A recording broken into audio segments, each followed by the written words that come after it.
On Good Friday, I went into the emergency room at our local Catholic hospital, Grey Nuns, had a sharp pain in my lower back. It turned out that it was kidney stones. Second time I've had kidney stones, nothing particularly serious, just unpleasant for maybe 12 hours. But while I was walking in, more like hobbling in to the emergency room at Grey Nuns, I read the following on the wall or on the window.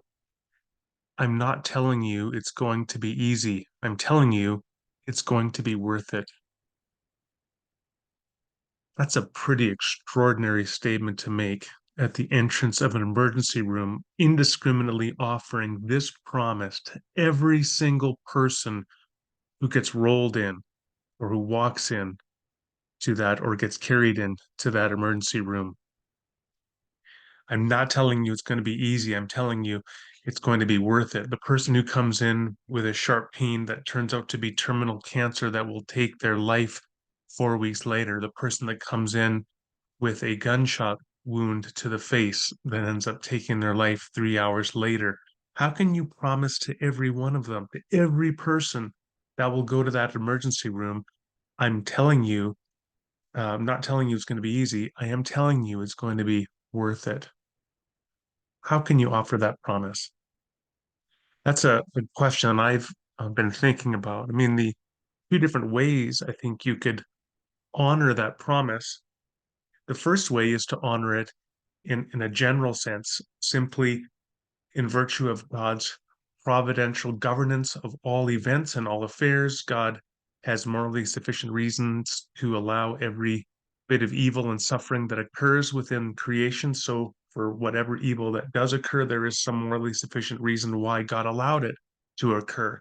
Thus, when you go to the emergency room, no matter what the cause may be, there is some reason why God has allowed it, which morally is sufficient to allow that suffering to be endured by that person, and thus, which in the grand cosmic scheme of things outweighs the suffering. And in that sense, it's going to be worth it. Now, you could take that interpretation. The only problem I think with that interpretation is that I don't think these words are simply directed to God's universal governance of creation. I think they're intended to be comfort words, words that are offered to every single individual who goes into that emergency room.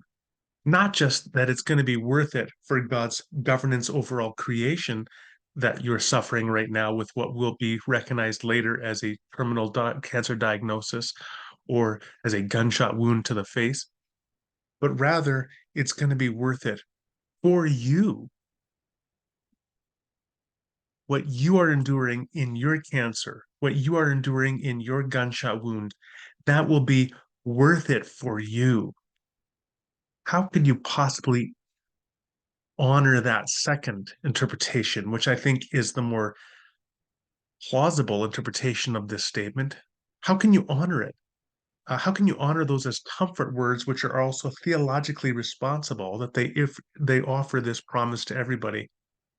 And it seems to me the only way that you can do that is by being a universalist, is by believing that ultimately the suffering that which every individual experiences will, in the grand scheme of things, be a benefit perhaps not only to others, but also to them. So if you have that cancer diagnosis, ultimately that will be part of a grand story that results in you being restored to God and creation in an interminable existence of bliss in eternity in the new creation. Likewise, if you have that terminal gunshot wound, whatever you experience, it is going to be worth it for you, not just for God's general governance of creation, his general providence of all things. And that's a pretty extraordinary statement to make. So the thing I want to consider here to conclude is if you are going to offer pastoral comfort, such as these words purport to offer, you better have the theology to back it up. If you are going to promise to people that whatever you experience as an individual will be worth it for you, then you better have a theology that can suitably back that up. And it seems to me that the only theology here that can do that is indeed a universalist one.